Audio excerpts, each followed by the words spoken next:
Sa ating centerpiece ngayon ka-fellowship ay ginamitan natin ng iba't ibang klase ng branches. At kung mapapansin ninyo, yung vase na ating ginamit ngayon ay cube type siya. Nayari po yan sa plywood. Pininturahan lang and then ginawa lang po siya ng design kaya naging ganyan siya.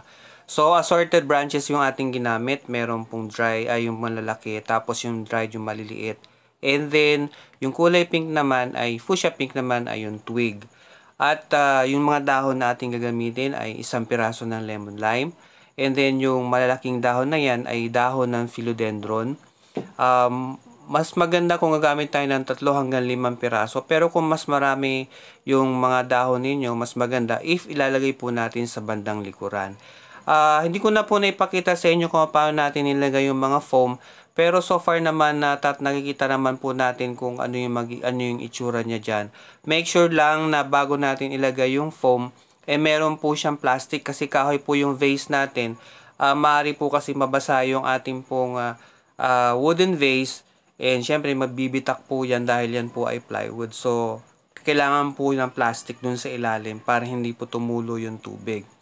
So, apart from those leaves, meron po tayong ginamit na gizzard fern. And yung kinakabit po natin ngayon ay Indian laurel. Ayan, nasa garden lang po yan. Madali po yan patubuin. Ayan po. So, kung nailagay na po natin, naalay na po natin yung harap, make sure na yung bandang likod naman maayos din po. Kung mapapansin niyo sa mga videos natin sa mga susunod, magiging aesthetic po yung ating pong mga designs. Yung mga designs po natin last year po kasi as usual, yung kumbaga isang vase lang po yung ginamit natin and may mga iba-ibang design, kaya lang yung designs natin ngayon mas maganda po ang mga kalalabasan niya kasi bukod po sa iba po yung vase, na ating gagamitin, iba-ibang designs din po yung ating pong ipapakita sa inyo. Ayan. So, gumamit po tayo ng isang piraso ng stargazer and then gagamit po tayo ng sunflower na 3 piraso. Yung elevated po yung yung pong ating gagawin na pagkakalagay ng ating pong mga sunflowers. And then yung roses, make sure na insert lang po natin yan dun sa mga vacant areas para magbigay ng contour dun sa ating pong centerpiece. And i-distribute natin yan sa baba kasi yung last flower na ating pong gagamitin bulaklak naman po ng Astromelia. And yung kung gagamit po tayo ng flowers as much as possible, iba-iba po yung kulay para mas maging radiant siya o kaya mas maging joyful or happier po yung kanyang ambience, yung kanyang itsura. Ayan po siya. So, i-distribute lang natin evenly yung ating po mga flowers and then pagkatapos po niyan, tingnan natin yung mga babaka-bakante. Ayan po. Bago natin ilagay po yung ating Astromelia, gagamit muna tayo ng white. Actually, mix po yan na spider. And yan po ay ilalagay po natin from right to the left side naman po. Pero, i-distribute din po natin yan doon sa ating pong pinaka-base, doon sa pinaka-base niya, yung sa ilalim, yung bandang baba na po siya.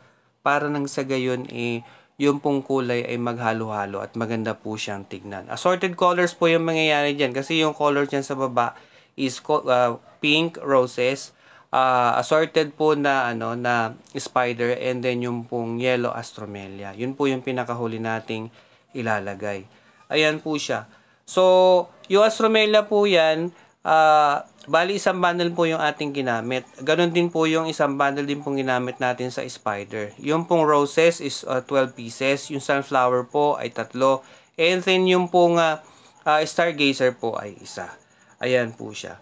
Maraming salamat ka-fellowship sa inyong patuloy na panonood at suporta.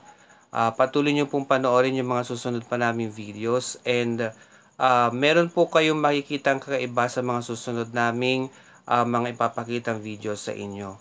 And yung pong suporta ninyo at patuloy nyo panonood ay malaki pong maitutulong para nang sa gayon kami po ay mag-compensate at kapag kami nag-compensate na, malaki po ay maitutulong nito para magawa po namin ang aming pong iba't ibang ministry. Ayan po. Maraming pong salamat sa inyong lahat.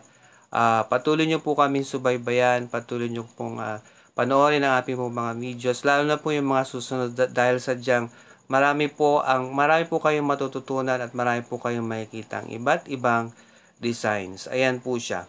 So, nasa final touch na po tayo, yung iba't ibang singit na lang po, yung iba't ibang area na kung saan kinakailangan i-retouch, yun na lang po ang ating pong pinagtutuunan ng pansin. Ayan po. So, ayan na po siya. Makikita ninyo, ayan po. And then, ang pinaka-last, yung stand po niya, kahoy din po, ayan po siya. Bali, malaki lang po siya. Ipapatong lang po natin. Ganyan po ang mangyayari sa kanya. Ayan po ang ating pong finish product. Ayan po siya.